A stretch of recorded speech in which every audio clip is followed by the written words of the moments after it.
एक दिन नबी हजरत मोहम्मद सल्लल्लाहु अलैहि वसल्लम जब बचपन का था तब भूख की हालत में मक्का की गर्द आलूद गलियों से गुजर रहे थे।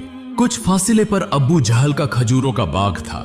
अब्बू जहल एक यहूदी शख्स के साथ मिलकर खजूरों को एक बोरी में भर रहा था।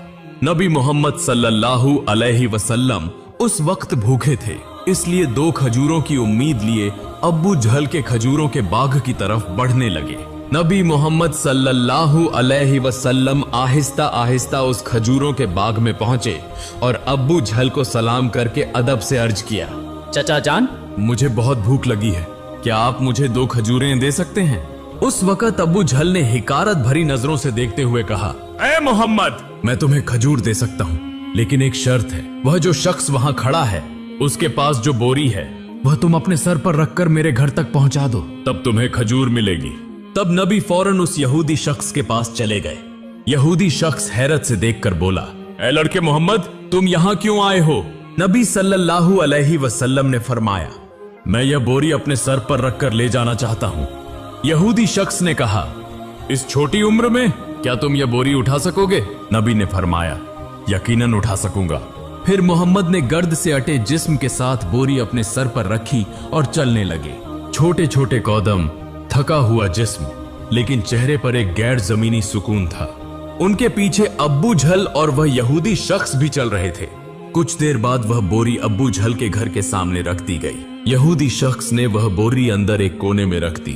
फिर नबी मोहम्मद सल्लल्लाहु अलैहि वसल्लम ने कहा, चचा जान, मुझे खजूर दीजिए।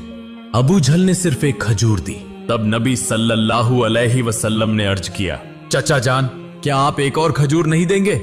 यह मासूम सी गुजारिश गोया अब्बू जहल के अंदर की आग में घी डालने के मुताबिक थी।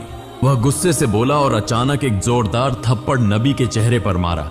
उसी लम्हे जैसे सूरज अचानक गुरूब हो गया, आसमान रो पड़ा, हवा साकित हो गई, पहाड़ भी आंसू बहाने लगे। एक मासूम बच्चे पर यह जुल्म, और जालिम अब्बू जहल हंसते हंसते अपने घर में दाखिल हो गया। ठीक तभी एक अजीबोगरीब वाकया पेश आया। जैसे ही खजूर से भरा बोरा खोला गया, अब्बू जहल हैरतज़दा रह गया। उसने देखा कि बोरे की सारी खजूरें छोटे छोटे पत्थरों में तब्दील हो गई हैं। यह अजीबोगरीब मंजर अपनी आंखों से देखकर वह यहूदी शख्स हैरत और सदमे में गुम हो गया। यह मंजर देखकर वह यहूदी शख्स वहीं रुक गया और इस अजीब वाकये की खबर देने के लिए वह तेजी से अपने सरदार के पास दौड़ पड़ा। मगर उस वक्त वह जालिम जाबिर अब्बू जहल अपने घर से बाहर निकल आया और तंज करते हुए कहने लगा, ए मोहम्मद, तू तो बहुत बड़ा जादूगर है,